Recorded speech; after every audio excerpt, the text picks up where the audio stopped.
pangarap as a content creator at the age of 16. Charot! 30 ka lang po. So yun guys, kaya naman pasok ngayon, bad news for the sound. Pero good news, nakakagana naman aming our vlogs. Charot! So yun guys, for today's video, ang vlog, pupunta kami ngayon sa Ariada at ito kami naman sa Barangay Alangan, Hulo. So hello guys. Let's go na naman tayo sa ating mga kaaliwan. So dito kami naman sa Hulo, yan po ang kanyang ambience. Maganda po, ang ganda po ng views. Ay, parang hindi na maganda. Charot. So yan po, talagang lahat kami ngayon kasi guys, sobrang hirap po parang daan dito sa Hulo. Puro paakyat, saka maputik pa sobra. So ayan na po kami, medyo malapit na kami sa aming destination. Yan, let's go guys. Wow. Hello, Tiffany. Kumuhay ka man, te. Lambot. So, let's go. Malapit na po sa Ariada.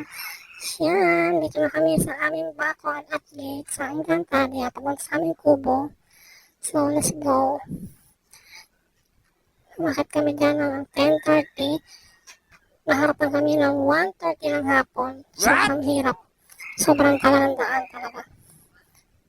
Talagang puro kami lakad sila pa na inaangkas namin. Kasi hindi kaya may umakit po may angkas. So, alis ko na po ang si Papa dyan. Pampatanga po ng lamok. Nagpausok po siya. So, nagluluto namin aming lunch or kasama na merienda.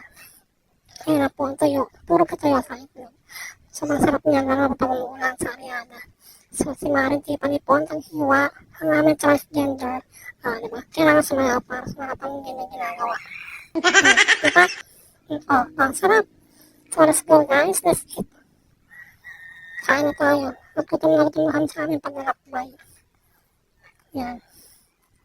Fast forward. Kaya natin magpakabusog pa sa ating gagawing content na puro takbo. Kasi more on tatakbo tayo yan.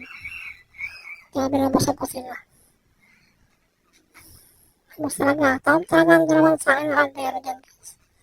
So, let's go na po. It's time for content. Babush, thank you for watching.